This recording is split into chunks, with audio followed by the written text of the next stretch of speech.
और बात जरा अब अस्पतालों के हवाले से करते हैं और महकमा सेहत जम्मू कश्मीर के लिए एक अच्छी खबर है। थोड़ी सी राहत हो सकता है कि आने वाले दिनों में मेडिकल कॉलेजों के अंदर और जिला अस्पतालों में मिले, चूंकि सहूलियात को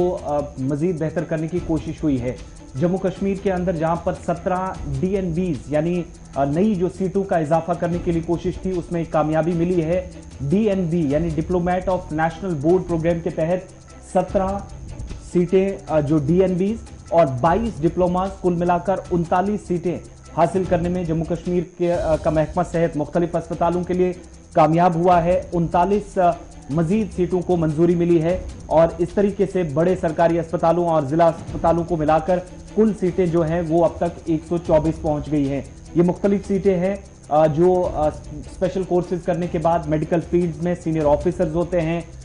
MDs होते हैं, मेडिकल सुपरिटेंडेंट्स होते हैं और ऑलरेडी जो कोर्सेज बड़े अस्पतालों के अंदर चल रहे हैं उनमें ऐड करते हुए मजीद कुल 39 सीटें मिलाकर 124 तक तादाद पहुंच गई है। अब जो सीटों का ये जो बंटवारा हुआ है उसके तहत, प्रोग्राम के तहत महकमा सेहत की तरफ से, चूंकि जम्मू का गांधीनगर हॉस्पिटल है जिसे 2 सीटें दी गई है, 6 सीटें दी गई है।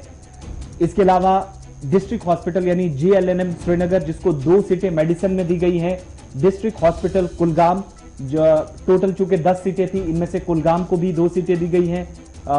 इसके अलावा DNB कोर्सेज के तहत टोटल 17 सीटों में से 10 सीटें अब तक बड़े अस्पतालों को जो डिस्ट्रिक्ट हॉस्पिटल्स हैं उनमें तकसीम कर दी गई हैं और कंसर्न्ड डिपार्टमेंट का mission director national health mission Jammu Kashmir का ये मानना है कि उनके पास 150 से ज्यादा 154 ऐसी दरख्वास्तें पहुंची थी मुख्तलिफ अस्पतालों की तरफ से, जहां पर इन पोस्ट्स को फिल किया जाना था या जो नई कोर्सेज का आगाज होगा, जो सीटें मजीद बढ़ाई गई है। लेकिन कुल मिलाकर 154 में से 53 ऐसी एप्लीकेशन हैं जो अभी तक जिनको सरकार की तरफ से अप्रूव किया गया है और इस तरीके से 124 सीटों को एक्रेडिशन मिलने के बाद मुख्तलिफ डिपार्टमेंट्स के अंदर तकसीम किया गया है। यानी अगर कहीं स्पेशलिस्ट डॉक्टर्स की कमी थी वो पूरी करने की कोशिश हुई है। उसमें से एक कामयाबी महकमा सेहत जम्मू कश्मीर की ये कि पिछले साल के मुकाबले इस बार 39 सीटों के इजाफे के साथ डिप्लोमेट ऑफ नेशनल बोर्ड के तहत इजाफा होते हुए 124 तक सीटें कर दी गई हैं।